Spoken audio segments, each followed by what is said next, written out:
और एक होता है कैश डिस्काउंट। तो इसमें क्या है कि यहाँ पे जो दो चीज़ आप लोगों को दिख रहा है, ट्रेड डिस्काउंट और कैश डिस्काउंट, इसमें क्या है कि ये जो ट्रेड डिस्काउंट है इसको बोला जाता है व्यापारिक छूट। व्यापारिक छूट का मतलब है, तो हम लोग पकड़ेंगे कैसे कि ये व्यापारिक छूट है। तो यहाँ पे क्या है कि व्यापारिक छूट जो होता है वो, जैसे किसी भी हम लोग मॉल में गए या पेपर में हम लोग देख रहे हैं कि वहाँ पे हम लोग को लिखा हुआ रहता है कि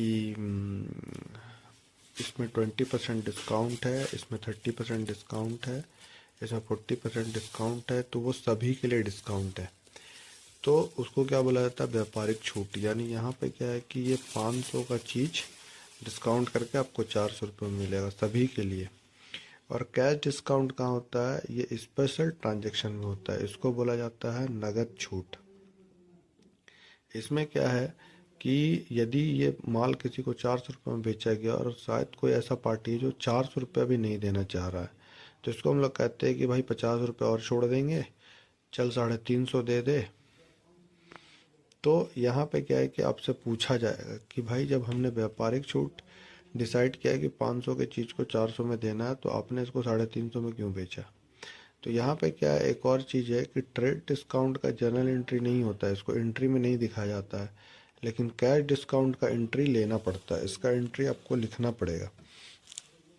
जैसे कि देखिए यहाँ पे यदि ट्रेड डिस्काउंट रहेगा तो यहाँ पे क्या होगा कि यदि ट्रेड डिस्काउंट है तो 500 का चीज़ 400 में बेच रहे हैं, तो हमको उसको एंट्री दिखाने का ज़रूरत नहीं है। हम यहाँ पे सीधा लिख देते हैं cash account debit to sale account 400 400।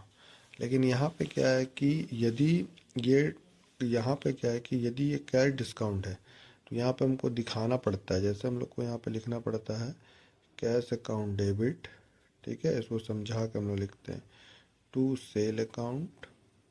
तो सेल हमने 400 रुपये किया। अब यहाँ पे क्या है कि कैश हमारे पास 350 आया, तो बाकी 50 रुपये कहाँ गया, तो वो हो गया आपका डिस्काउंट।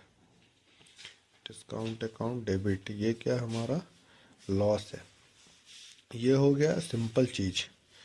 और कल हम लोग ये जानेंगे कि इसमें जो जब यहाँ पे मल्टीपल्स दो पार्टी होता है बेसिकली, एक परचेजर और एक सेलर, तो उस दोनों में डिस्काउंट रिसिप्ट किधर जाता है और डिस्काउंट अलाउड किधर जाता है, ये कल के वीडियो में हम लोग जानेंगे।